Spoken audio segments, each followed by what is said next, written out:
Joma kedo ni ratiro mag oganda e kaunti ma Migori yuaga kwede ma jogo modak kod kit chwech ariyo mong'ere kaka intersex pod kale nyaka sani. Giseyo jatend piny Kenya William Ruto kuom wacho ni piny Kenya oyango kit chwech ariyo kende mana kaka jatend piny Amerika Donald Trump bende nowacho. George Juma miyowa ler mar wachni. We have gotten to understand that the policy direction of the United States supports what we believe in, that boys must remain boys, and men must remain men, and women must remain women, and girls must remain girls. Wach mani ogol kod jatend piny Kenya William Ruto mani wach ni piny Kenya bende chung kamoro achiel kod piny Amerika e yango kit chwech ariyo ma oting'o wuoyi kata dichuo ka achiel kod nyako kata miyo osekelo paro ma opogore opogore. Joked ratirogo mag oganda e kaunti ma Migori ng'iyo wachni kaka mano manyisa kweda ne jogo mantie kod kit chwech ariyo kata kinde bende dho ngere dendo kaka intersect. E kinde twak margi e kaunti ma Migori, jokedo ratogi mag oganda ka otele kod Ezekiel Laseneka mariwruogno Mawal Post Changers mag ratirogo mag jogo modak kod kit chwech ariyo wach ni wach mane ogol kod jatend piny Kenya William Ruto osekelo luoro ni jogo modak kod kit chwech ariyo. Wadwaro ni president o withdraw statement no. O withdraw statement no e public kaka no wache public no. Nikech kaka no wache noko include jok modak kod intersex chwech ariyo, chwech ma Nyasaye ema nomiyo ng'ano chwe kamano. Koro en owuon ok onyal loko. Ema omiyo e census ma 2019 jogo nobedo included nikech piny no se recognize ni gintie. Gi wach ni jogo modak kod kit chwech ariyo kata intersect osebedo ka ikwedo e pacho kae kendo sa ochung' bende koro piny wacho nyaka koro rit ratiro margi ka josiasa be nyaka koro kung lewgi.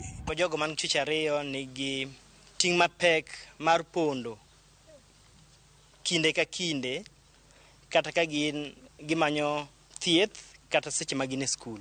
Mwese kibe machiel kuom jokedo ne ratiro mag jogi modak kod kit chwech ariyo wach ni oganda modak kod kit chwech ariyo osebedo kod pek kata yorego mag somo kaachiel kod thieth. Sirkal onego obigi nitie need mar legal framework madhi konyo nyithindo ma akinde mondo oyud services magi itaji. Nachiwo kes mar nyathi mana nyaka na owuok e skul moro kodhi skul machielo nikech kako chalo matende ni owuok e nyako ochako chalo gi wuoyi to nantie change of name kano dhi registrar mar Migori ka mar births and deaths no owacho ni onge legal framework monyalo onge national legal framework monyalo hange mondo okony. Koro kwan gi legal framework malo kocha manya konye koka wanyalo yudo konyruok ne nyithindo makinde. Jokerogi mag oganda wach ni gimor ni chike mar rito ratiro mag nyithinde pacho kae maonge ka Children Act 2022 oyango kit chwechni. Kata kamano gidwaro ni oket chik ma bende yango jogo madongo ma bende nitiere kod kit chwech ariyo. Ratiro mar intersex oseng'i gi serikal nikech en e sheria mar nyithindo miluongo ni Children's Act 2022. So seche ma parliament no osepitisha mowacho ni sheria no koro nitie kendo recognize intersex. Koro okonya duogo kaka president mochako wachi ni eno recognize mana gender ariyo magin male and female. Mondo mi watiek stigma and discrimination nyaka wabede beda gi chik ma bende ochunga yanga mondo mi o protect intersex persons.